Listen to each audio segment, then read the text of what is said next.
how to exit the reincarnation system. We have all heard about the tunnel of light that our soul follows upon leaving the physical body, but what is the true meaning of the life review? Why does a life review almost always involve having us continuously looping back into this 3D dimensional reality, and what can we do to stop these cycles of reincarnation? Commonalities within the near-death experience. Just about every person who has a near-death experience will say that they didn't want to come back to Earth and that the other side of the veil felt like home. So, if everyone feels this content on the other side of the veil, then why do we keep coming back to this hellhole? As evidenced by thousands of near-death experiences, there is a common theme that people experience upon leaving the physical body. The initial death. The tunnel and the white light. The other side of the tunnel. Meeting beings including angels, guides, friends, and family. Your life review. Getting sent back to Earth. Lessons learned from the other side. The tunnel of light is so appealing because it gives us the opportunity to meet with loved ones who have predeceased us. The feeling of love is described as being magnified much more than anything we can humanly experience in this 3D dimensional reality. In reality, the tunnel of light is a soul harvester that keeps recycling your soul along with the energy of your physical body upon reincarnation. The life review. Part of this process involves a life review, where you see your life in a panoramic, 360-degree view of everything you did in this most recent incarnation. Then, you see your life from the perspective of everyone you met within your previous incarnation. You may see how you hurt someone's feeling when seeing your life from their perspective, or you might see how much happiness you brought someone else after doing a kind deed for them without expecting anything in return. Many times, you will be with a source-like being who appears to be all loving and will laugh with you at your life review, yet the same being will send you back into this 3D dimensional reality after a life review, despite how happy the person is to be on the other side of the veil. Spirit guides. We are all assigned spirit guides, but who are they, and ultimately, what is their main purpose? Is it possible that they are merely representatives for those who have kept us looped within these perpetual cycles of incarnations? According to the Sphenra papers, I am not very keen on many of the spirit guides who come and get you after you have departed from your body at body death. Most of them are Syrian helpers, such as non-physical vegans and greys. Be particularly on your guard if they tell you to follow them into the light or to the tunnel, or go see relatives. If you choose to go with them, you will end up in the Syrian recycling system again with full amnesia, and then being shot down into a new body here on Earth. I once had a dream where I was about to incarnate into this 3D dimensional reality. I was placed in an elevator-like room, which represented the descending process to Earth. I remember being in this place many times beforehand but could not remember what I was supposed to do next. I was on the top floor, the 14th floor, which meant the 14th dimension. My memory was so badly erased that I couldn't remember how to descend to Earth. This is a test we receive on the other side to see if any memories were remembered, and if so, then you would have to go back and have them cleared again. There were other tests to see what I remembered, but I can't recall what they were. These were the last fragmented memories of the other side before I was born. It's possible that there is an elevator-like area designed to erase all of your memories from previous lives and the other side of the veil. Granted, there are some guides who volunteered to come here to truly guide you out of this cycle of reincarnation, and chances are, if you're reading this right now, your spirit guide is one of them. Human resonance. You may be thinking, how is it possible for a great to show love by being a spirit guide? Please keep in mind that they are using technologies beyond our comprehension in order to wipe out our previous life's memories. The Schumann resonance on Earth has been at 7.83 Hz for what many people believe to be thousands of years. Recently, the resonance has been rising as high as 8.15 cycles per second. You can find the daily Schumann resonance here. It is on a Russian website and is translated into English. Just click the frequency link on the left-hand side of the page.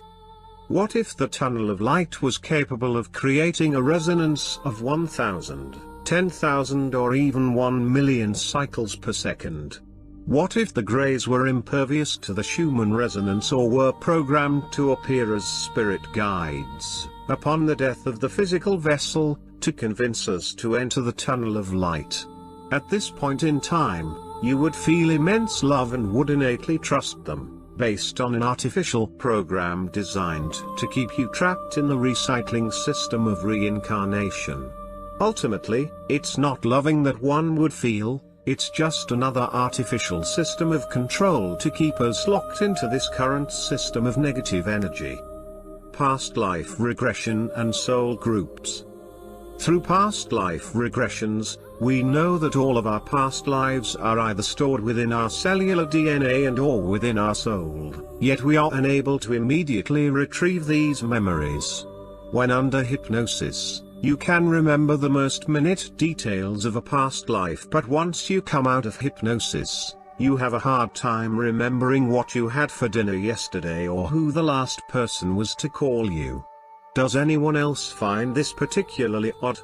How is it possible to remember, in detail while under hypnosis, our past lives, and why do we keep incarnating with the same cast of characters? How to exit the reincarnation system? Just by having this knowledge upon death, you can opt out of the reincarnation process without being persuaded to come back for having to repay negative karmic debts.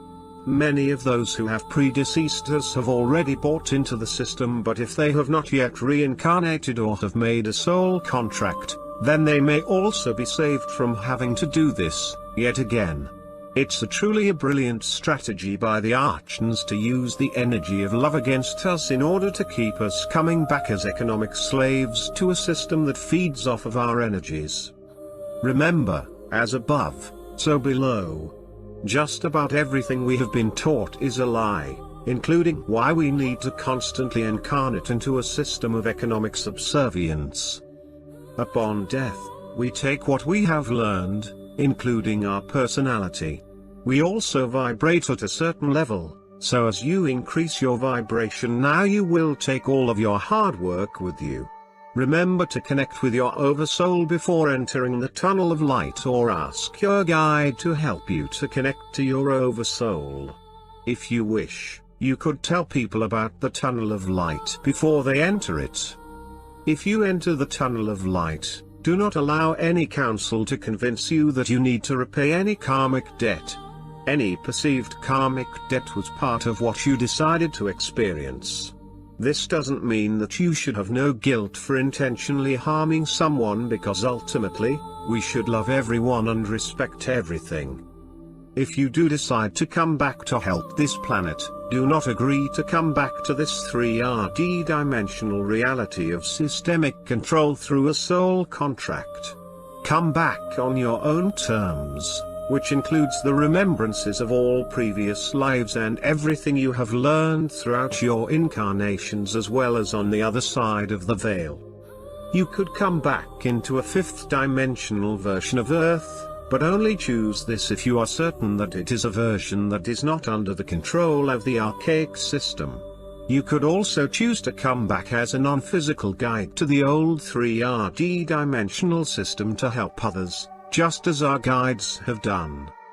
Ultimately, your true peace will be found once you realize that you are Source, Creator, and you have the ability to create worlds and galaxies that are harmoniously filled with love outside of this system of control.